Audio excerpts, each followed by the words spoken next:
Good day, the opinion with Michael J. Today our focus is going to be on Pierre Poliev. It's a few days after the leaders' debate, and Pierre Poliev has not put a costing plan out for the general public to scrutinize. NDP has put a costing plan out there.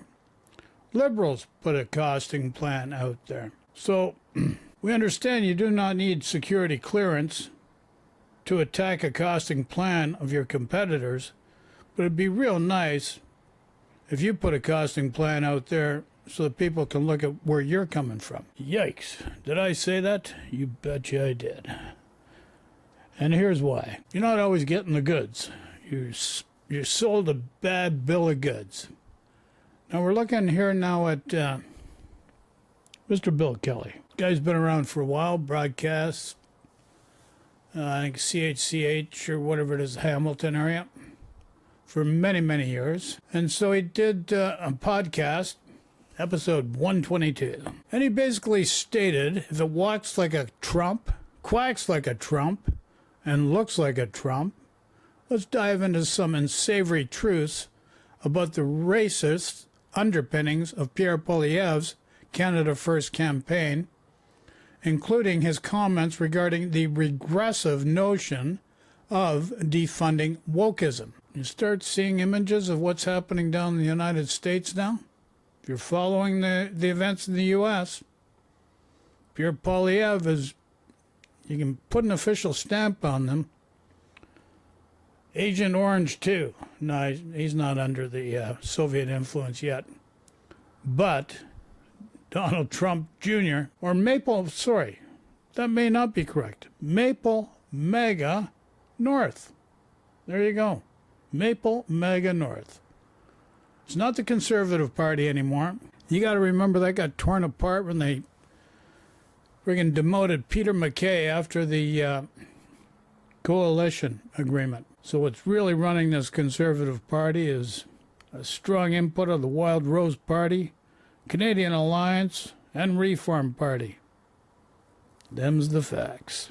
So Stephen Harper got there. But a lot of people wouldn't understand because they've been around long enough to understand or see and witness. And they're just fed utter nonsense, a bag of goods just to make people believe something differently.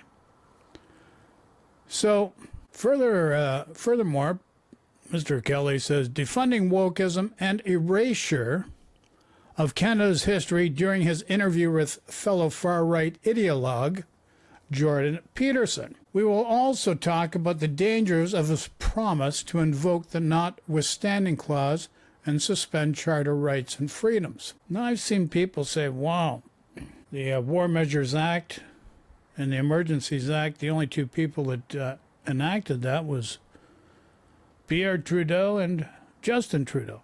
Well, I don't know if anybody was around long enough to remember, but back in the early 70s or 1970 or thereabouts, Pierre Elliott Trudeau in Quebec, the FLQ, kidnapped a British diplomat, I believe by the name of James Cross, as well as, I think it was an MP, or it could have been a Quebec politician MP, Pierre Laporte. And I believe Pierre Laporte ended up dying. And then, there was also the SLA, Symbionese Liberation Army. They kidnapped Patty Hearst from the Randolph Hearst Fort in the U.S. They got involved in this FLQ situation. So that's why it was invoked. The Emergency Act, you have to understand, the convoy in Ottawa, it ran its course. But you have to also understand that over 50% was funded by American interests to disrupt Canada, to divide Canada, with the purpose of doing that exclusively. So the Emergency Act did come out for that purpose. Now you have to also understand, I think it was 2010 in Ontario, G20. They had a Public Works Act, just as draconian as any War Measures Act, for the most part. And who invoked that? Mr. Stephen Harper. So I know some people are going to say, it's just a liberal thing. But nobody's done the notwithstanding clause at the federal level. And that's the issue. So don't create noise to divert from the issue. The issue is the Notwithstanding Act, which has been invoked in Saskatchewan, in Ontario by Doug Ford, done without compunction. No reason to do it. Any reasonable person would not have done it. They could have looked at it from a different angle. And also in Quebec for language laws, which I think it's another abuse of power as well. Even though it's done at the provincial level, they say, it's only done at the provincial level. Where does it end? What kind of, you're not Nero. This is not the Roman Empire. We should be evolving as citizens. But anyways, let's hear what Bill Kelly, has got to say. Welcome to the Bill Kelly Podcast, critical discussions in critical times. Here's your host, Bill Kelly. Welcome. Another edition of the Bill Kelly Podcast, critical discussions in these critical times. I'm your host, Bill Kelly. As we move forward towards Election Day on the 28th, and gratifying, by the way, to see so many people turning out, especially over an Easter weekend, the advanced polls. That tells you that people are engaged, and I love that sort of thing. It's so difficult, though, as we get down to short strokes. I'm getting a lot of people that are chiming in and asking questions. Did some of that during the live stream a few days ago, right after the English language debate. But so many other questions that come up, too, and I'll do my best to answer them. I certainly do a lot of research into this, and I've got some pretty strong opinions on some stuff. From both sides, by the way. I mean, a number of people are there on the political right who will disagree with a lot of what we say on this podcast, and that's fine. That's in a democracy, that happens. When you get into name calling and stupidity like that, I don't have any time for people like that. But if you want to present contrary arguments, but if it's nah, or hey, well, what about so and so? That's not a legitimate discussion or argument. Okay, so let's try to elevate our game just a little bit. But one of the criticisms that I've received is that, while you're always trying to draw a line between Donald Trump and Pierre Poliev. I don't know if that I'm drawing a line, but I can tell you the similarities between the two are so blatant. I'm not the only one that feels that way, certainly, and I think a lot of other commentators on social media and otherwise have made that same statement, and I think there's a lot of validity to it as well. And maybe this past week we saw evidence of that once again. A couple of things that came along, and this was just after the debate. For instance, if you're watching the U.S. news right now, Trump, being the idiot that he is, of course, is in hot water, not just for sending people that have never been charged with anything off to El Salvador to prison for God knows how long. I wonder if their families are ever going to see them again. And they've already done research on that and indicated that 77% of the people that have been shunted off like that in the middle of the night in handcuffs have no criminal records. So, the accusation that, they're gang members, there's never been due process, but that's terrible about what's happening. But one of the other things that Trump has done in the last little while is threaten Harvard University to withdraw funds. Now, this is really part of a policy that Trump started regurgitating just a couple of weeks ago that basically said that he wanted everybody, businesses, corporations, learning institutions, to toe the line and what he called get rid of woke ideologies. And I still remember Jane Fonda's speech when she won an award just a few months ago, saying, you know what woke is? Woke is empathy for other human beings. So, and they try to make it like a bad thing. We used to pride ourselves in caring about others and caring and looking after our less fortunate. Apparently now that's not cool with the right wing. But the argument that he's having with Harvard, and just as we do this podcast, comes word out of the White House that, no, that was a mistake. We really didn't mean to do that. Well, it was hanging out there for 4 or 5 days. And as is the case with Trump, of course, because he doesn't think he's ever done anything wrong or said anything wrong. Somebody else is going to take the fall for it. But it reminded me, and I did a little digging to go back a few months about this whole idea about attacking universities and attacking what goes on in universities. Pierre Poliev has done the same thing. And I'll go back, and there was I think it was around Christmas time, where he was having a discussion and basically suggesting the very same thing, that he wanted institutions, colleges, and universities in this country to basically toe the mark with their ideology and forget about what they call wokeism. And, defund wokeism is basically how Poliev tried to quote it. And I got a problem with that on a couple of different levels. First of all, their concept of what's right and wrong in education is quite different from what a lot of academic institutions may feel. And more importantly, it's none of their damn business. Where in God's name do these people get the idea, whether it's Trump or Poliev or anybody else, that they should be dictating what is taught or not taught in schools? Whole idea of education is to make you think. It's to give information, but it's also to make you think. What they want to do now is basically indoctrinate people to say, this is what you must think. This is all you're allowed to learn. You can't read that book. It's being banned now because it might make you think. It might make you give a different perspective than the one that we want you to have. God help us. I mean, I know people, especially on the right, they go ballistic when I start comparing Trump and now Poliev's ideas, because God help us, and if he ever get in government, started instituting some of these things. But it's so Orwellian from 1984 that basically the government controls everything you say, everything you do. They've got cameras on you, and if you don't comply with these sorts of things, bingo, you're gone. They've shut it off someplace, never to be seen again. I remember reading that. Like many other people, I studied that in school. And it scared the hell out of us, and it should. Basically, Orwell said that's why he wrote the book, because we don't want to head in that direction.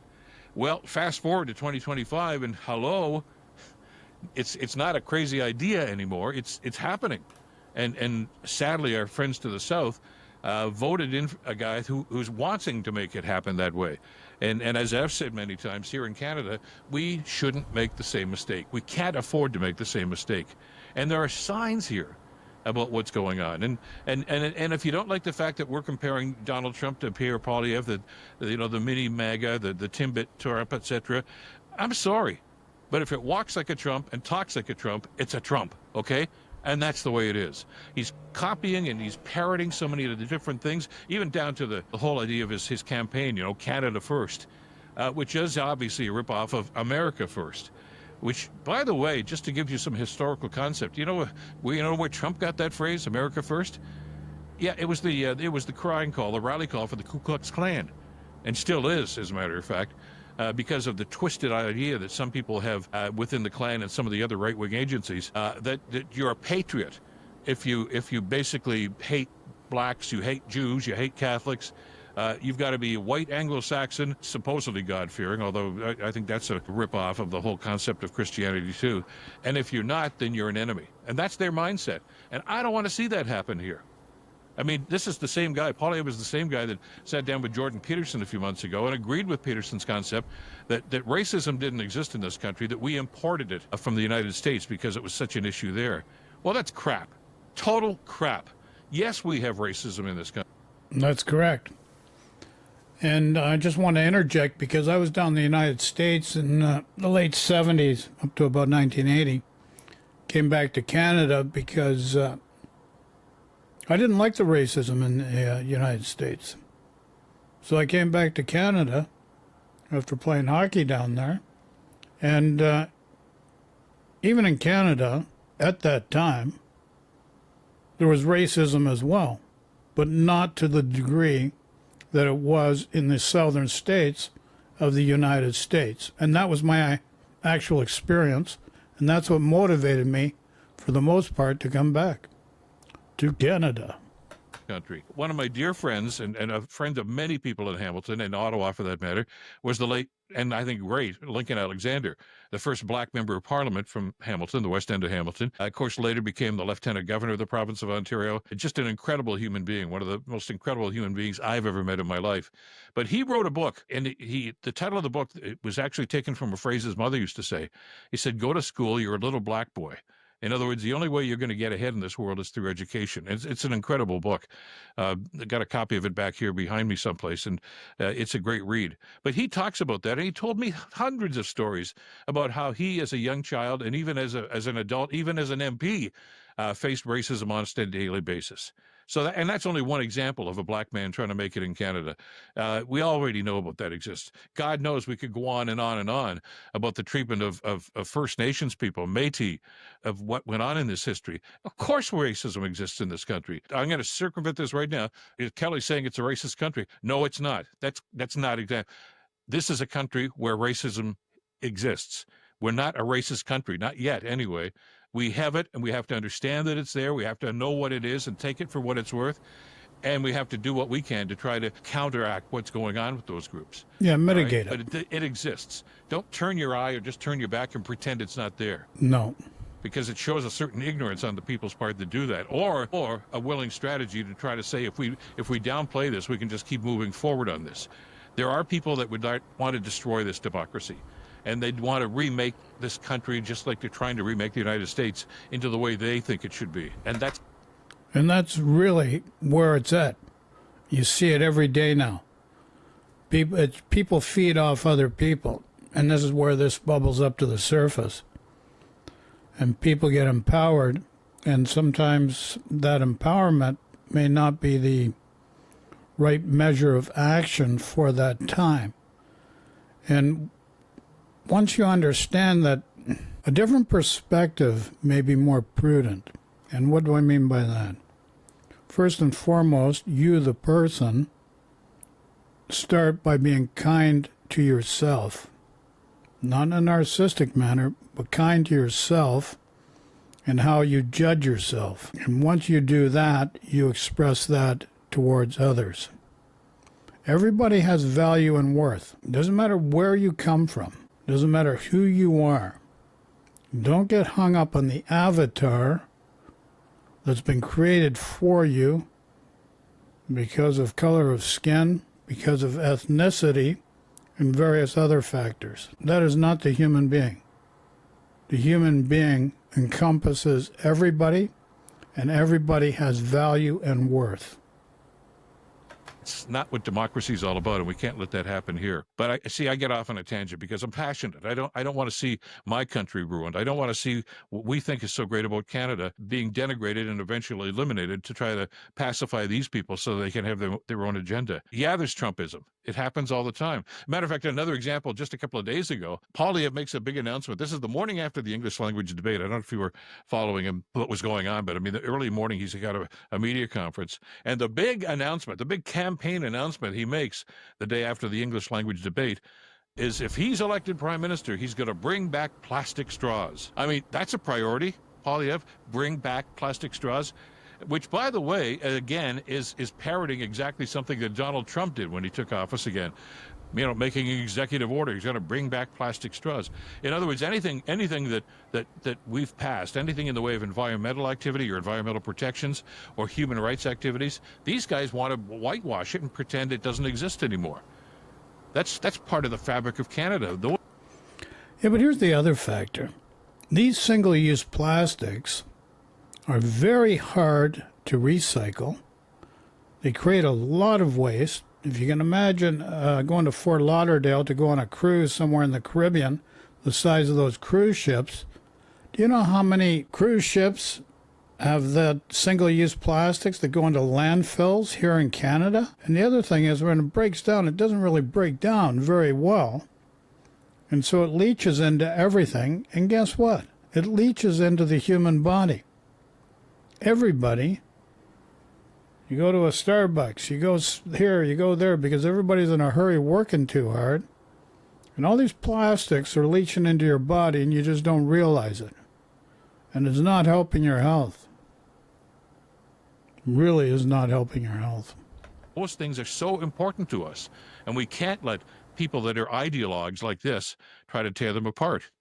Andrew Coyne wrote about this a couple of days ago in a column in the Globe and Mail. This had to do with Poliev's assertion during it was just actually during the English language debate, but he's talking about it subsequent to that as well, that if he's elected, he's got this tough on crime bill, which, by the way, is really just a regurgitation of the same stuff Stephen Harper tried to lay out when he was prime minister, and it got shot down by the Supreme Court. So now Poliev is suggesting and basically telling us that if he's elected, he's going to cite the Notwithstanding clause in the Charter of Rights to basically saying, I know it's against the law. I know that the Supreme Court will rule against this because it does infringe on people's rights, but I've got this Notwithstanding card. This is like a wild card that he can play to move this forward anyway.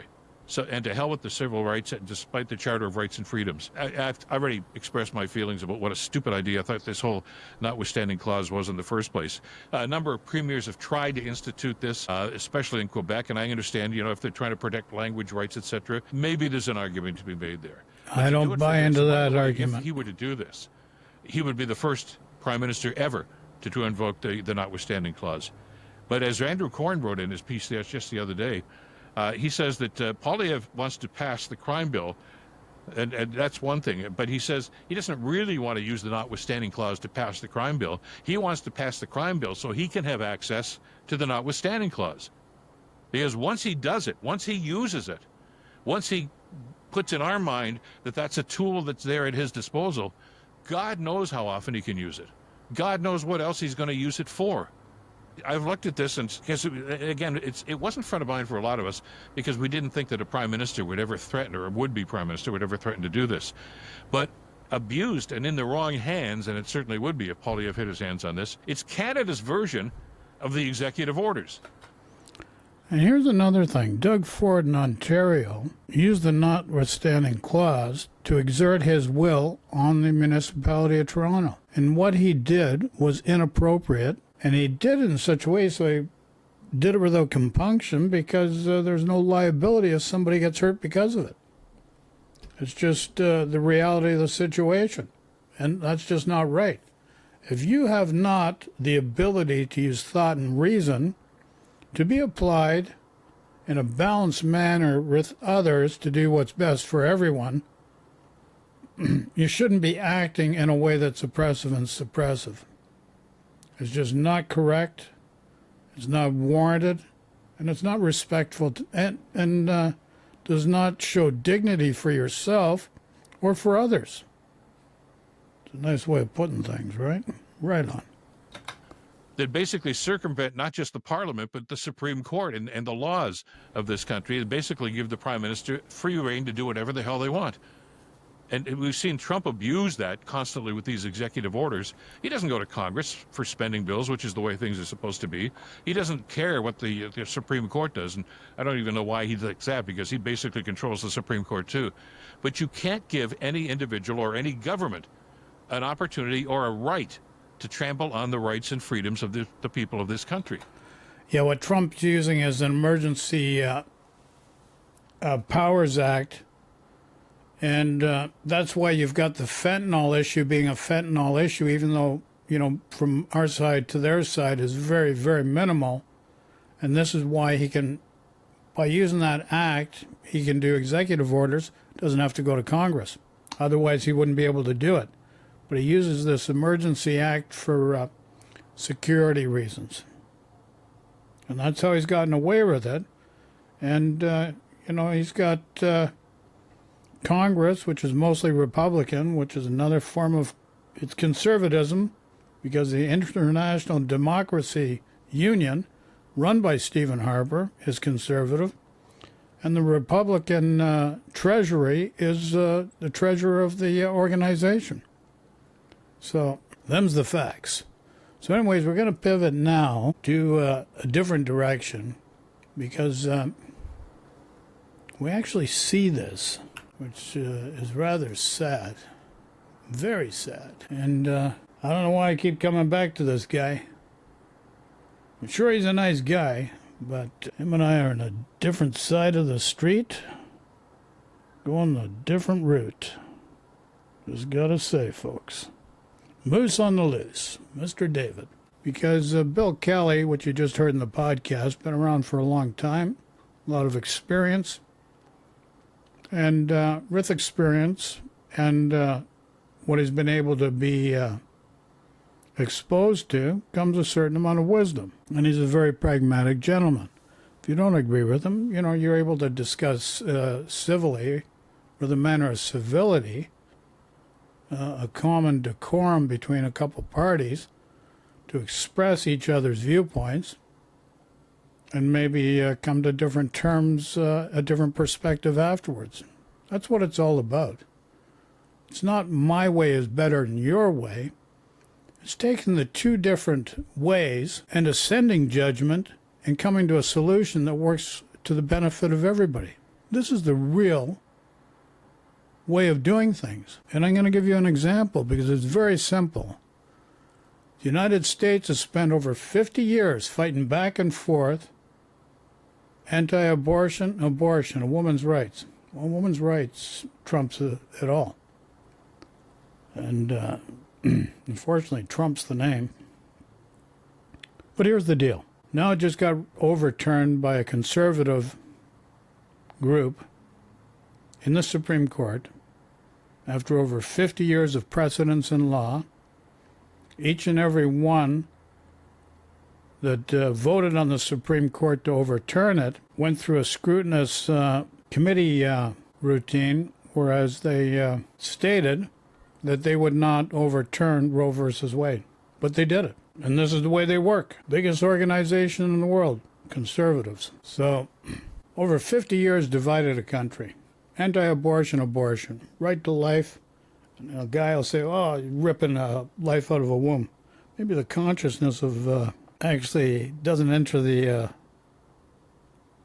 fetus or whatever until after it's born, or just before being born. You know, there's many things people don't know about life. Many, many things.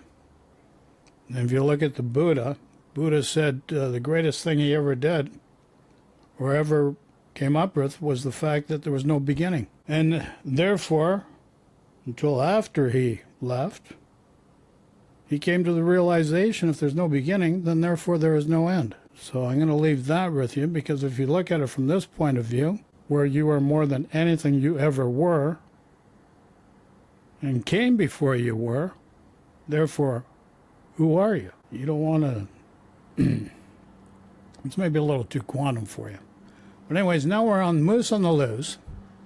And here's an example of independent media. Maybe that's terminology that would not be appropriate, because it's very partisan in how it's presented. And a lot of the behavioral patterns and loops expressed by these individuals are very similar to what Mr. Bill Kelly was referring to. And you'll see it here. A fourth Liberal term will add $250 billion of new inflationary debt. More big news here. Welcome back to Moose and Loose. My name's David. Okay, so you heard about right away from Pierre Poliev, $250 billion in debt. Where's your costing platform, Mr. Poliev? You haven't put one out there. Now, one of the things that you must be aware of by now, that when the Globe and Mail put an article out about the costing platform of the Liberals, that the $130 billion in new spending was incorrect. It was $130 billion in new measures. And that's where you have to read the whole plan and how that works to understand that. And nobody looks at it from that point of view. And this is where Mr. Pierre Poliev knows his base, because his base, Maple MAGA North, is very similar to MAGA of Donald Trump in the southern states. The parallels cannot be ignored. A fourth Liberal term will add $250 billion of new inflationary debt. More big news here. Welcome back to... And the inflationary debt is the real issue, because he's using fear. He's using that inflationary debt as a fear to cause worry and anxiety, to get you to come his way. And that's wrong. And it's wrongly done. And you really have to educate yourself how the fiat economy and the systems work, how we got to where we're at, how we're going to get out of this. Because, first of all, Pierre Poliev, first it was axe the carbon tax. You axed the carbon tax. It didn't make you rich, did it? But he made it out that you're going to be able to buy a house, live that dream life, and bring it on home. So axe the carbon tax really didn't do it. You really didn't understand how that carbon tax for consumers worked. And then you're going to come back and you're going to say, well, the carbon tax for industry. Well, based on the tariffs and the new global environment, we need new markets. And those new markets require to have an industrial carbon tax or credit system in place. So you got to think ahead a bit here. And then the day after the debate, one of the most important things Mr. Poliev said was the Notwithstanding clause. Like, what? You're going to use that? Never been used in the history of the federal government, and he's going to use that just to be able to not change anything, but make a feel-good moment for himself, just a few people. And it doesn't work for everyone. It doesn't work for anybody. It's a slippery slope to a way of living that you don't want to go. And then the day after, it's the plastics, single-use plastics, which are the number one waste product that's harmful to the human being, takes up a lot of space in landfills, cannot be broken down easily and recycled easily. And then he's got a loaf of bread. And there he's misrepresenting what's going on. I did a video to show exactly how it's organized and how it's structured. And then, as at today, because he hasn't costed a platform, no platform at all yet. NDP put one out. Liberals put one out. So now Pierre Poliev is saying, axe the inflation tax. He's actually axing any progressive actions and policies that are going to help you so that he can get into power. That's really what it is. Just to create fear, worry, and anxiety like Donald Trump did, because the policies, and now you're just back to these platitudes and slogans. First it was axe the carbon tax. Guess what? You got axed and you're not rich. You're not feeling it. You're not going to feel it. Then it's axe the food tax. Then it's axe the inflation tax, the new one today. Like, come on. When are you going to realize that's not the route to go?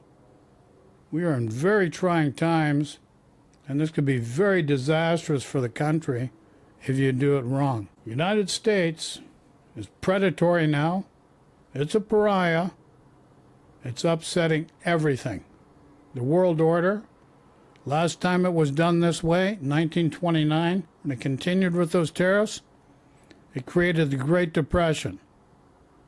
We don't need a Great Depression. So, David, take it away. Let's see what you got to say here, sir.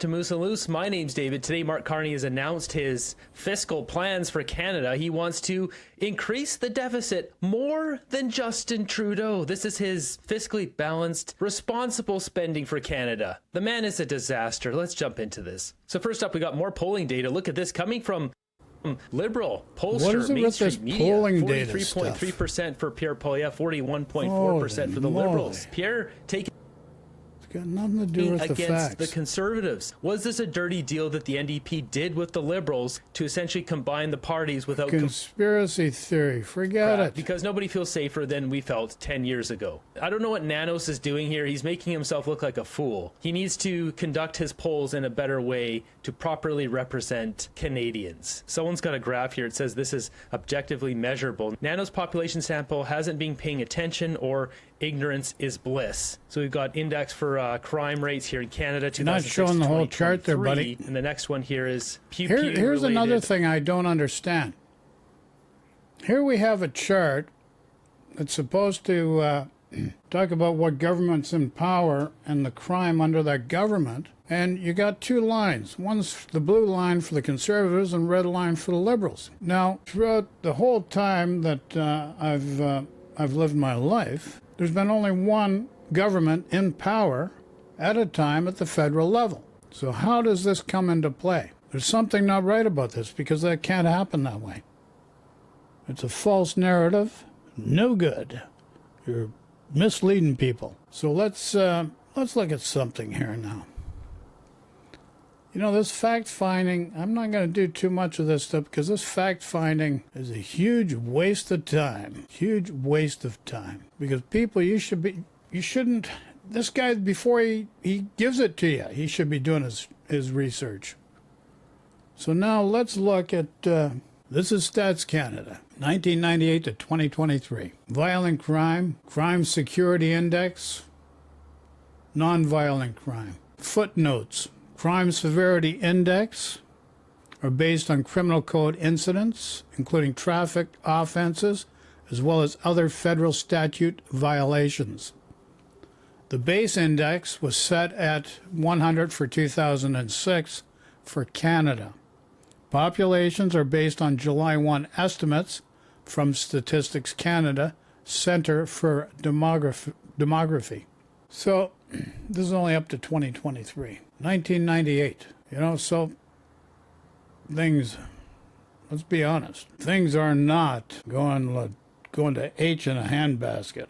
Can we do better? Of course. But with the understanding that the supplying the setup of the court systems and the staff for the court systems are done by the province. So you're blaming crime on the feds. Now, the feds do provide legislation for the courts to work with. No doubt about it. Let's not misconstrue that fact. But why the court system is not moving efficiently and quick enough is a provincial issue. And if you look at Alberta, you look at Saskatchewan, and you look at Ontario, those are conservative governments. And you're just pointing the blame on the federal minister, federal government. That's a misnomer. It's a total misnomer. Now let's, so you can see where this came from. Source. This is from the Canada page itself, StatsCan. So those other ones that David's showing, not sure how they're compiled because you can actually maybe reorganize the data for your own purposes. But he's showing data. Conservative governments, the blue line. Liberal governments, the red line. And both parties cannot be governing the country at the same time. So to plot these charts for that time is a misnomer. If you're looking at it, the red line, which is the liberal line, who the frig knows? Okay, so the red line's the firearms violent crime victims. Blue line's the firearm violent crime. And you're going to see back before 2009 where the graph's probably going to shoot up, but you don't show that. You do not show that. So this is the conservative here on the blue side. It's going to be high also.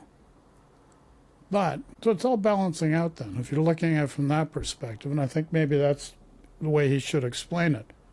I don't know why I've got to waste the time to explain it this way. But I've shown you the other one that's from Stats Canada that makes it simple to understand. Do better, Nick. In other news, we've got 3 Jewish-owned businesses were attacked last night in Thornhill. Meanwhile, we got Mark Carney today. I watched his entire press conference. It's awful. It's so boring. He just says catalyze and fundamental, the crisis, Donald Trump crisis. That's all he keeps talking about for 35 minutes straight, and then doesn't take questions from reporters. And one of the things he said is, we need to make sure people can leave their place of worship and be safe. Yeah, I don't think that's going to be happening in Canada if Mark Carney wins. No, it's not going to be happening if you just continue with this rhetoric of division and dividing people. You're getting your information from Twitter, which is now X, and this is what you're using as the status quo, as the de facto standard. Do some real research instead of relying on other people giving you the information. Do the research. You're not getting the bill of goods that you should be getting, and you're not delivering of the bill of constant goods subtle encouragement if Islamic in a way that's unbiased, is by our government. prejudice. Police claim to be present and monitoring this neighborhood. Yeah, I don't think so. Next up, we got this one from Marty up north that says, I can't believe Carney said this. He said, the Charter of Rights and Freedoms exist to protect Canadians from people like us on stage, politicians who may use their power to override fundamental rights. The issue is not where you start, but where you stop. The fact that he's prime minister right now shows exactly the worth of our charter and our constitutions. The Liberals have made a mockery of both in the last decade. So as we see here, No, Pierre Laporte, James Cross under Pierre Trudeau, FLQ, SLA, had to bring in the army. It was a hostage situation. Laporte ended up dying. Justin Trudeau was the trucker convoy to clear him out. That was it. You had foreign interference, which is factual, and over 50% of it was Republican, conservative, United States influence to cause division in Parliament, in our policies, in our politicking, in our people here in Canada. Use of the War Measures Act, Emergencies Act in the last 50 years, it's both the Trudeaus. Got this one from Table Salt. It says the government of Canada pays out $4.8 million per year to an organization called the Canadian News Media Association. This association board is filled with media CEOs, and the purpose to lobby for more money. Canadian News Media Association, Toronto, Ontario. Just a waste of money. It's a waste of money. You don't even know. It's cut off. You don't see all the information. You know nothing about it. You're making a judgment like Elon Mussolini's doing. And look what Elon Mussolini did in the United States with Doge because of the same kind of rhetoric. They stopped what Biden was doing to get air traffic controllers in place. Under Biden's time, no planes were falling out of the sky. As soon as Trump's taken over January 10th, it's only April the 20th, 2025, and already about 5 planes have crashed. People have lost their lives because of this reckless, partisan, ideologue way of looking at things. People get hurt by it. And you really have to be careful how you present this stuff. Money getting flushed down the toilet. In our bombshell news, so Mark Carney coming out with his budget, as Franco Terrazzano here, stating Carney's budget. And I want to make one other impression. I should go back to the main screen. You can't see what he's putting on the screen. I want to make one other statement that's put things in perspective. Just one life is priceless. Everybody's life is priceless. And don't forget that. And your health is priceless as well. Plan is a disaster. He will run higher deficits and add more debt than Trudeau. Carney has zero plan to balance the budget. Here are his deficits over the next 4 years. 2025, we've got 60. But here's the thing these kids don't understand. It's way above their pay grade. Yikes, did I say that? Yes, I did. I did say that. It's above their pay grade. Yikes. What did I do with the page? Where do I have the page? Had the page there. Where'd it go? There it is. Okay, I found it. I found the page. Okay, we're going to hit F11. Let's come back. Well, let's go to the PAP so you can see get a better idea of what it looks like. Maybe it's not there. Well, anyways, what we're going to do here is, Liberal platform promises $130 billion in new measures over 4 years. May add to the federal debt, but it initially said $130 billion in spending. And here it says corrections. An earlier version of the story incorrectly stated that the Liberal Party of Canada is promising to roll out almost $130 billion in new spending over the next 4 years. In fact, Liberals are promising nearly $130 billion in new measures over the next 4 years. Now, that may be hard to wrap your head around. We understand that. And I actually have to go to another page. Where the heck is that? Oh, yeah, here's a Statistica. Violent crime rate from 2002 to 2023. Just overall, forget about the Republican or Liberal or Conservative or Liberal. Crime and justice stats, crimes and offenses. Just so you know, Stats Canada. Violent crimes. Here's the chart that I showed you before. Crime Severity Index, 1998. Violent Crime Severity Index. Still down overall from 1998. What did I do with the other friggin' page? Holy moly. Didn't put it over here, did I? No, I didn't do that. Oh, there it is. Dang. Silly moi.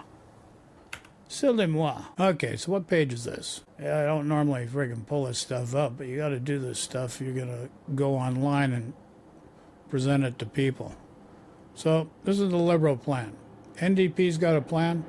Conservatives, no plan. Nothing from the Conservatives whatsoever other than platitudes and slogans attacking everybody that have no meat on the bone, David. I know you mentioned about having meat on the bone, but that's directed at Pierre Poliev and his vocal aspirations of leading the country, because it's empty promises, nothing there. I do like what he did back in 2008 during the tenure of Stephen Harper. Nothing came of it. Nothing came of it. But here's the real important factor that nobody's taken into consideration. Everybody says the debt, the debt, the debt. And yeah, you got to balance everything. But We have depended on business and trade with the United States of America for 80 to 90 years. A guy by the name of Trump has only been in power since January 10th of this year, 4 months ago, is changing all that. He's going to be around for 4 years. The way he's going, he wants to be around till the day he dies because he's dismantling the justice system and everything else. Same way that the Nationalist Party of the Germany did in 1930. Did a video on that a number of months ago, many months ago, showing that. And the patterns were there, and that's what we're seeing. Well, let's deal with Canada. This is where we need to pivot and go in a different direction and remake how we do things. The affordability crisis, the housing crisis, it's in the United States now, has been for a while. It's in Canada, and it's in other parts of the globe also, Europe, etc., etc. But here, look at 2021. This red's your operating budget. The yellow here is debt service charges, and the amount that is. It's 2.5%. And then the capital here is 32%. So capital is what you use to create GDP. The operating budget is huge. And this is where there's a bit of a problem. Now, based on the measures that have been presented, because you got to be careful with these tax cuts, the debt charges are at 2.5%. If you're mortgaging a house, if you can get a house mortgage at 2.5%, it's not that bad. Going up to 2025, even though that we've got this tariff situation, it's going to be 2.8%. Because everybody's saying, oh, the debt, and debt, they're going to kill us, they're going to kill us. These are the facts here you're dealing with. You have to look at it from a different perspective, shed a light on things differently. This is not like your budget at home. Things work differently here. And if you want to take it further, if we can get enough people on site and working together around the world, we can create a different system like John Maynard Keynes proposed back, I think it was 1949, the Bancor system for trade. That would simplify a lot of things because there's other macroeconomic factors at play here that people you do not understand. And we don't have the time to help make you understand. And a lot of people willfully don't because they just go with these slogans and they look at it from this perspective. But the Liberal plan under Carney, look at how it changes the operating budget to the capital budget. That'll put Canada on a different trajectory of growth to actually make a dent in the affordability situation and the housing situation. Don't think tax cuts are going to do it. You got to have the income to have the tax cut. The tax cut, all that's going to do is help you just still live paycheck to paycheck. You've seen that with the carbon tax. It's not making you rich. No siree. So this is what you need to understand. And this is where you're all missing the mark on that. Now, what more can I say? Here's what more I can say. And I'll show you here now. Let's put the other one up. Give you a better, higher perspective. Okay. So now, both the Liberal Party and the Conservative Party put a tax cut on the table of 15%.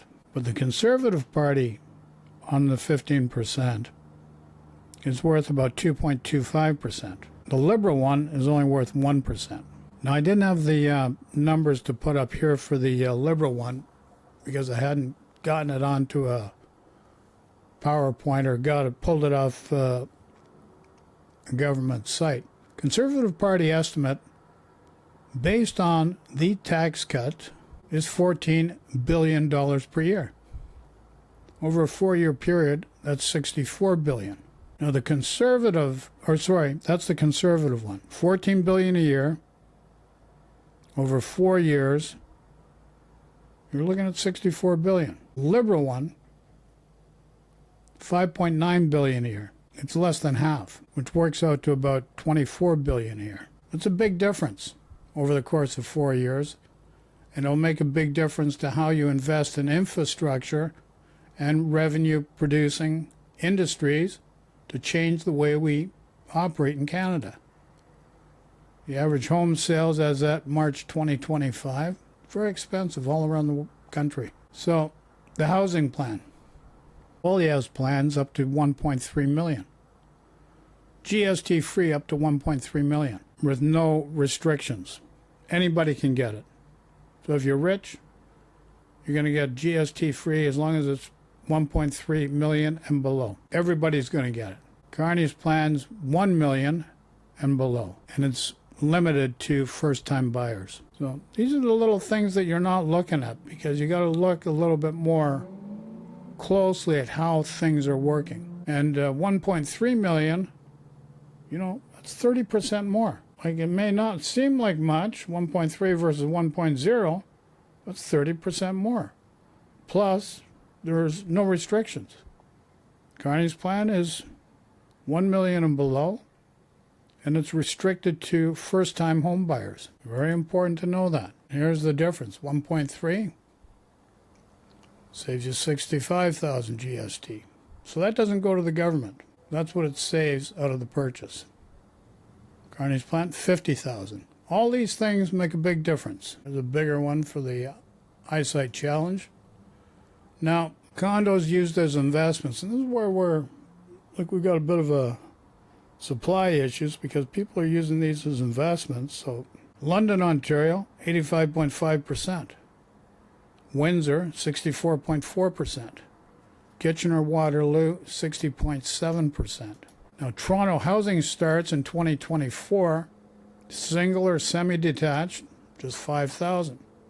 Row townhouses, 4,500. Apartments or condos, almost 30,000. Easily 6 times as much. Floor space, just over 1,000 square feet. New condo floor space. Now, it's just like you go to the supermarket.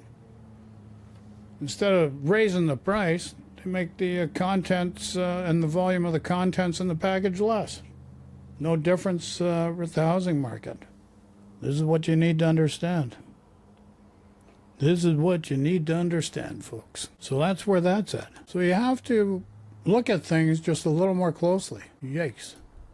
So here, if you look at this from Listen to Lose, David, Mark Carney unveils $250 billion debt bomb to bankrupt Canada. Just to scare the crap out of you. And what's that going to do?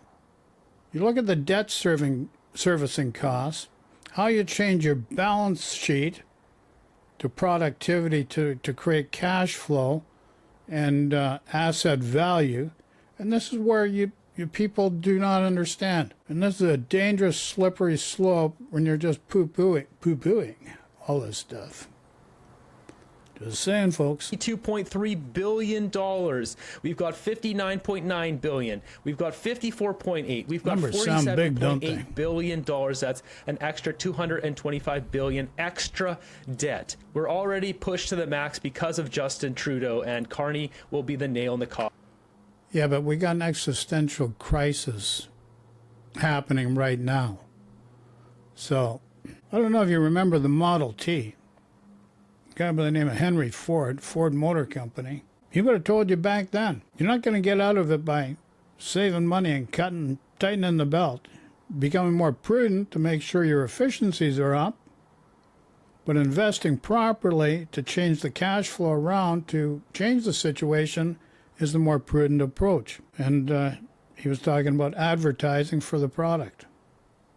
By cutting that type of expenditure, costs you many times more than you realize. So you got to know what you're talking about there, David.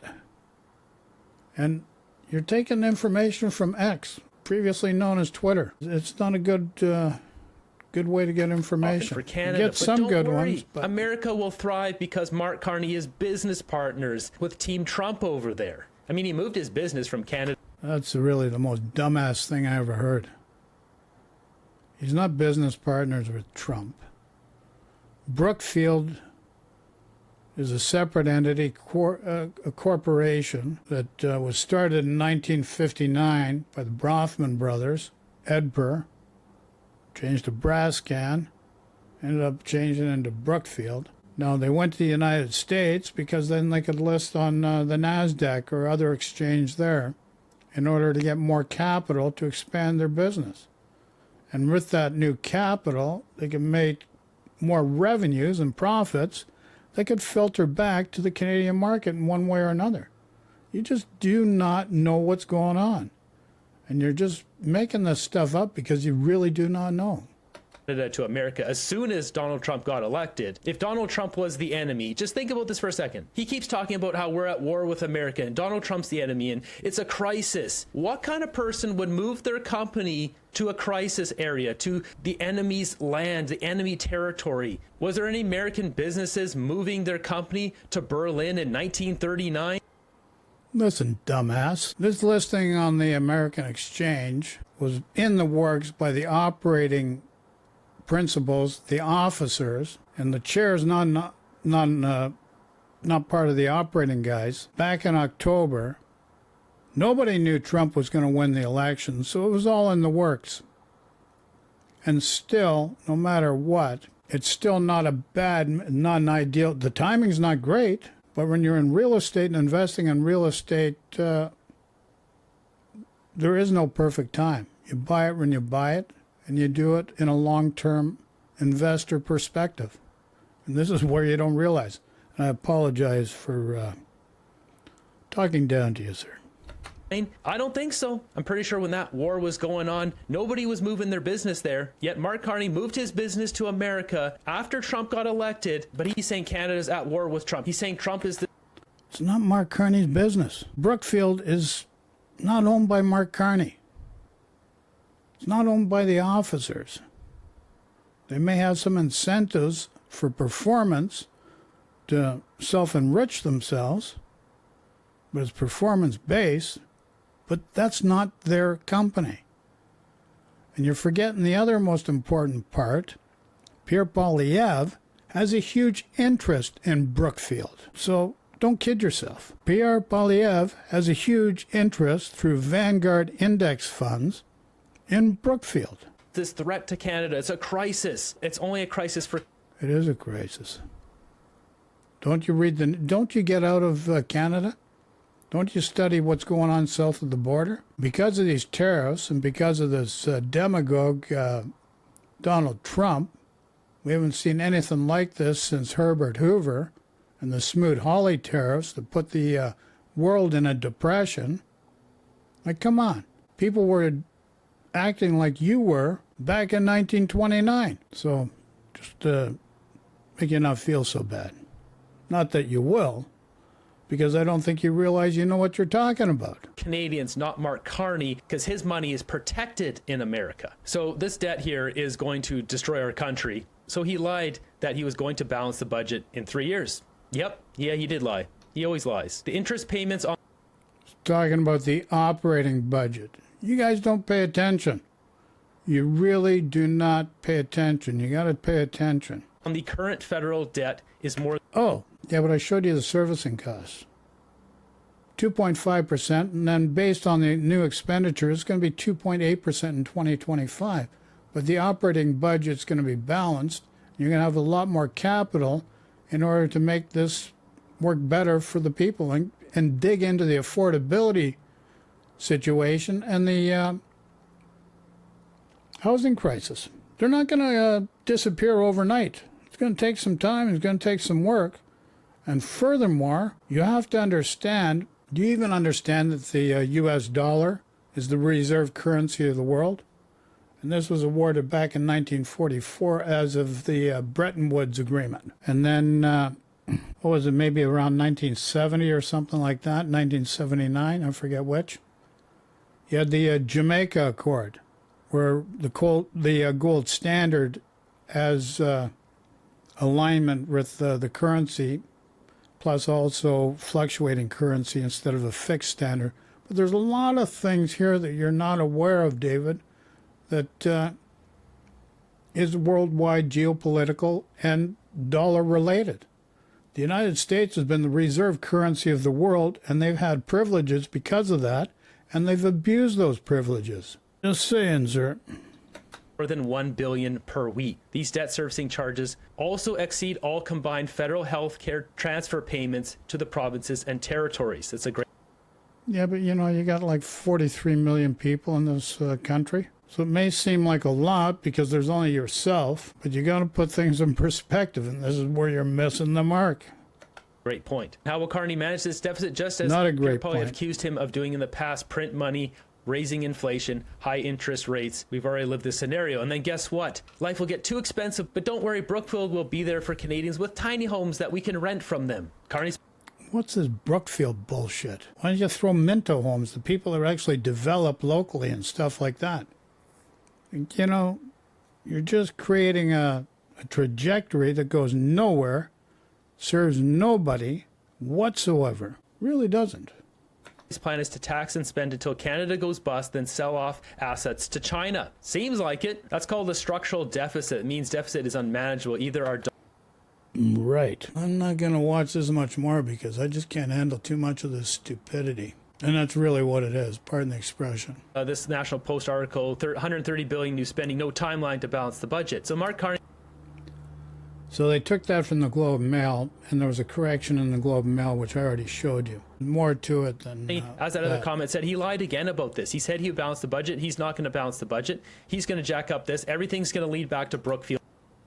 It's not leading back to... The only way it's going back to Brookfield is in your friggin' noggin and the people you influence. That's all. In balancing a budget, he's talking about the operating budget, and I showed you the graphics on that. So pay attention. Now, here's the other thing. You spend a lot of time making some really good charts. These are really good flow charts. Are some of Brookfield's investments, They look and then good. some of them are over here too. Infinium, this is their green jet fuel that they lobbied the British government to then include for British Airways flights. They set up a solution to a problem. They create the problem by using government, and then there's their business to make money on.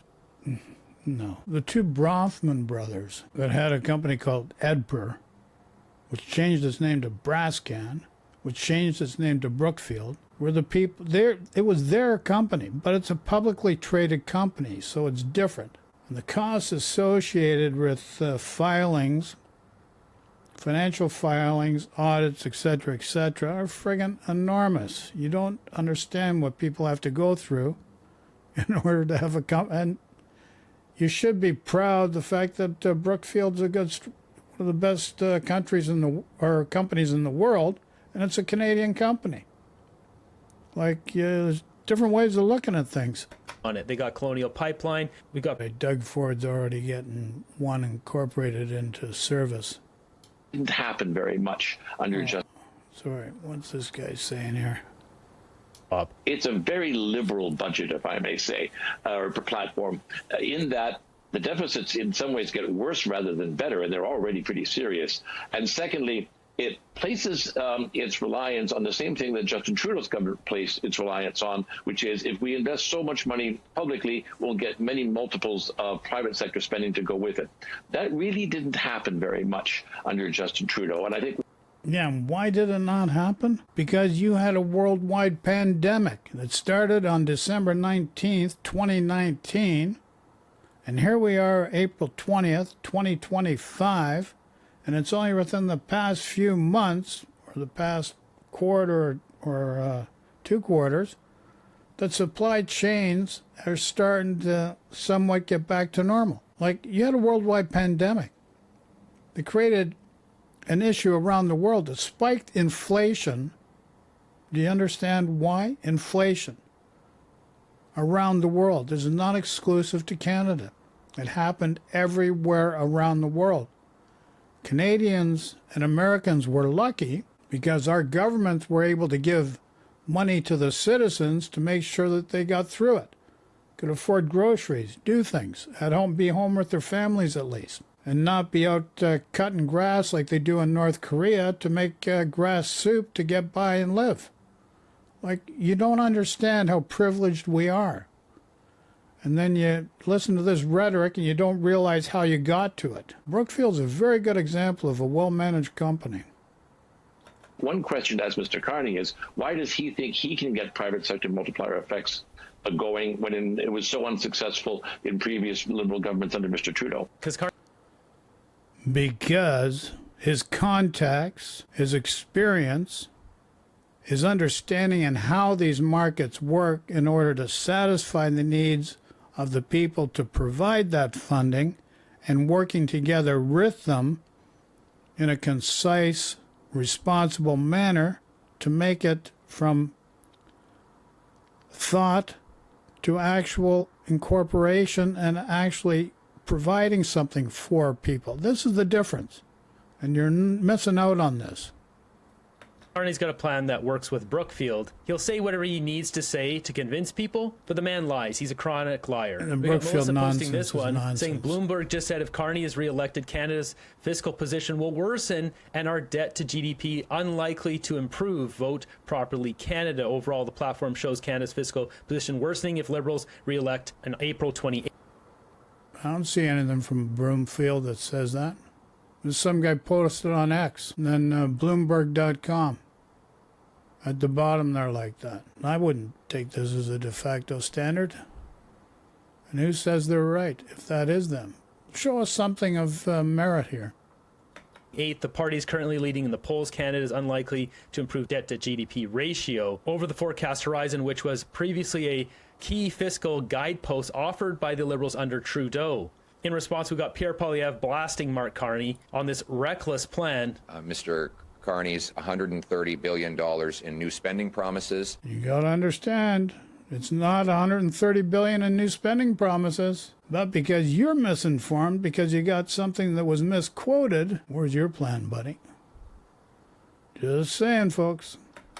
To be clear, these promises are above and beyond all of the spending Justin Trudeau had already budgeted for. If you add Justin Trudeau's promised deficits with the new spending from Mark Carney.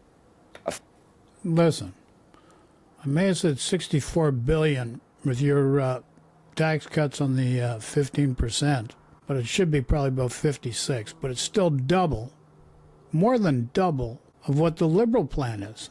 So if it is more than double, that means your spending is going to be double what the Liberal plan is. Because if you look at the housing, 1.3 million versus 1 million. One was conditional. The Liberals was conditional upon new home buyers. Meanwhile, your plan, Mr. Poliev, was 30% higher at 1.3 million with no conditions whatsoever. So those are the facts. Fourth Liberal term will add $250 billion of new inflationary. And if that's the case, you're going to add $500 billion in new debt. Let's move on. Very, very, very trying. I just find this odd. Carney isn't going to help anyone but himself. Let's go. Oh, God. People that don't know. People that just want to air their grievances. Now, here's another interesting article, and this goes back to what Bill Kelly was saying. It's not an article, but still X. But to give you an idea of the ideology and the beliefs and the loops created by these people that buy into this. This is Maple Mega North. This is what this is. Maple Mega North. Look what it's done for the United States. Okay, so they're saying bad things about Modi. We'll skip ahead. Okay, we have to mute that, but this is Canada now? Sure doesn't look like Canada. What has happened to Canada? Nothing wrong with Canada. They're beautiful people. You've never met them. They've been doing this parade for 25 years. Where have you been? As a matter of fact, I lived in an area which was part of the parade route. I came out every April. Very loving and accommodating. They have a certain beef. Modi is you got to understand, even though India has British common law, it's very corrupt there. You think things are corrupt in the United States? India has been very, very corrupt. So has China. And a lot of places around the world. That's why we've got a great country. It's not perfect, but let's not ruin it, okay? Just trying to cause harm to people and penalize people for everything is not the route to go. You're not going to help people. You have to understand a lot of the systems that we have in place, whether it's around the world, but let's just talk Canada, a lot of the problems are because the systems we have in place that have been created They create the problem. And it's no different than a sample in a Petri dish, product of its environment. You change the environment, what's in the dish, what's in that environment will change also. And it's a simple process. Canada. Like, what is this?